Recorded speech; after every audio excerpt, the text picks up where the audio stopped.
Kui mertua gamer sambut sari meruah salam disebut. Assalamualaikum warahmatullahi wabarakatuh. Senang sekali kita dapat berjumpa lagi di Gemahana Channel, dan kali ini saya akan berbagi pemahaman berkaitan dengan materi unsur intrinsik fabel. Nah, saya ucapkan terima kasih bagi Anda yang berkenan untuk menekan tombol subscribe sebagai bentuk dukungan kalian terhadap Gemahana Channel, sebuah channel pendidikan.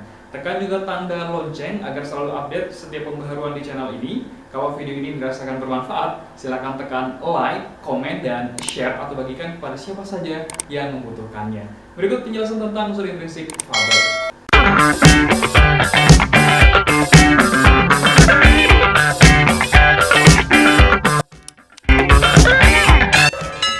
Ya, unsur intrinsik adalah unsur yang secara langsung membangun cerita fabel. Jadi unsur intrinsik ada yang pertama tema itu ide pokok sebuah cerita. Jadi yang menjiwai sebuah cerita. Ini contohnya, ulat yang sombong. Temanya kesombongan ulat. Kenapa? Karena hampir dari semua paragraf ini bicara mengenai kesombongan ulat. Ya. Jadi dalam cerita ini selalu bercerita tentang kesombongan, keangkuhan ulat. Jadi kalau kita baca sebuah cerita, ini dominan menceritakan tentang apa sih? Kalau tentang anak durhaka, maka temanya adalah anak durhaka. Kalau tentang kesombongan, maka temanya adalah kesombongan. Baik. Unsur intrinsik yang kedua adalah alur. Alur itu adalah serangkaian peristiwa yang punya hubungan sebab akibat. Alur ada 3, alur maju, mundur, campuran. Nah, ini adalah contoh dari alur maju. Ya, kenapa disebut alur maju? Karena kejadian-kejadian di dalam cerita ini disusun secara kronologis, urut dari awal sampai akhir. Nah, ada pada suatu hari, suatu ketika, esok harinya, beberapa hari kemudian, beberapa bulan kemudian. Ya, sederhananya seperti ini. Kalau dari segi waktu urut ya, dari pagi, siang, sore, misalnya dari jam 1, jam 2, jam 3. Nah, kalau disusun secara urut seperti itu, maka ini adalah alur maju. Selanjutnya adalah alur mundur. Ini contoh alur mundur.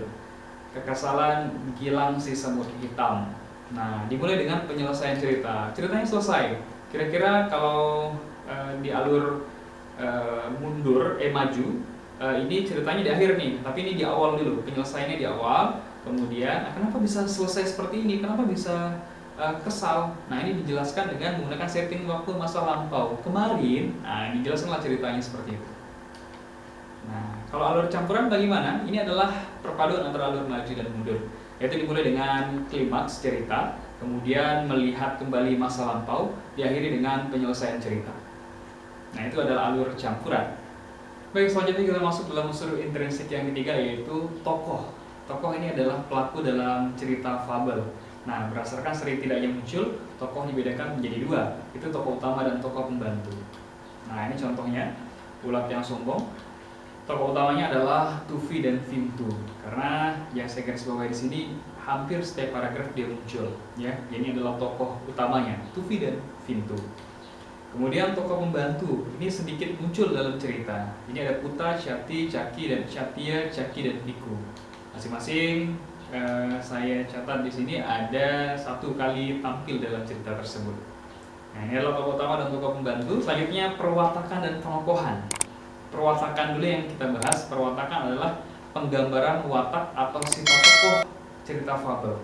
Jadi ada 3 jenis watak yang biasa kita kenal, yaitu protagonis, antagonis, dan tritagonis.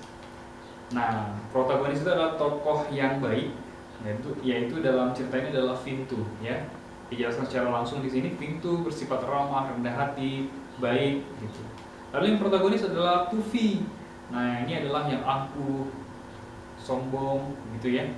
Dia menolak untuk memberi makan dan sebagainya. Ini ada beberapa yang saya garis bawahi sebagai penunjuk bahwa Tufi memiliki tokoh antagonis atau jahat. Kemudian yang ketiga adalah tokoh protagonis atau tokoh pembantu, karena tidak terlalu sering muncul, atau tokoh penengah.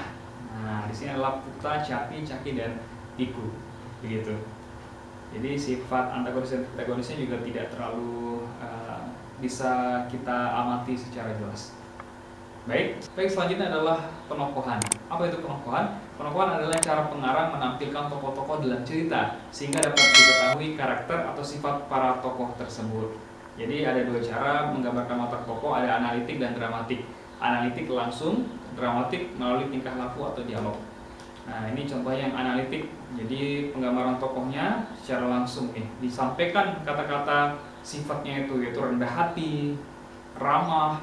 Jadi pengarang langsung menyampaikan sifat tokohnya. Tapi yang dramatik, yang ini nih, melalui tingkah laku. Wah, dia tidak mau memberi makan. Berarti sifatnya apa tuh? Gitu. Dan lain-lain. Nah, ini dia angkuh. Dia akan mengadakan pesta yang tandingan lebih besar lagi. Jadi sifatnya apa tuh? Nah, ini adalah secara tidak langsung atau dramatik melalui dialognya atau melalui tingkah laku tokoh. Selanjutnya adalah latar. Latar merupakan pijakan dalam cerita fabel. Latar ada 3, latar tempat, latar waktu, dan latar suasana. Nah, ini contoh dari latar. Latar tempat di sebuah hutan, latar waktu pada suatu hari, esok harinya, dan seterusnya. Kemudian latar tempat asyik, jadi suatu hal kesukaan, kemudian sorakan, tersenyum, dan sebagainya adalah latar suasananya. Yang keenam adalah sudut pandang. Sudut pandang itu adalah posisi pengarang dalam sebuah cerita. Dalam cerita fabel, pengarang gimana nih? Ada 2 secara sudut pandang, ada 2 posisi pengarang dalam cerita atau sudut pandang orang pertama, dan di luar cerita sudut pandang orang ketiga, ya. Kalau sudut pandang orang pertama dia menggunakan kata aku, biasanya kata kuncinya. Kalau orang ketiga yaitu nama orang, dia. Nah, ini sebagai contohnya.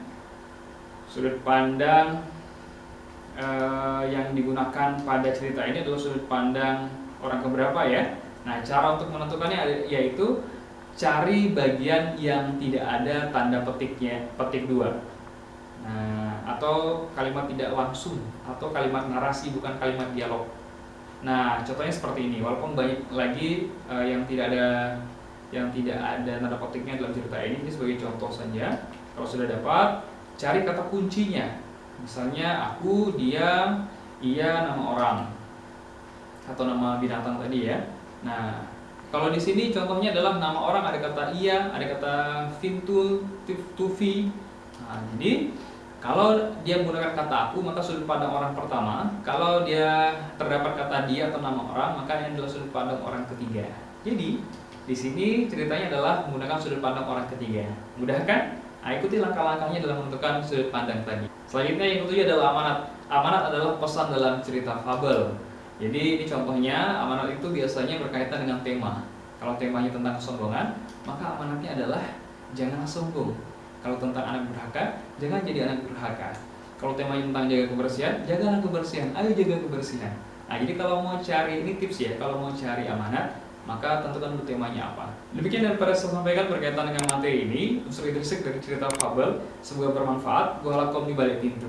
Assalamualaikum warahmatullahi wabarakatuh.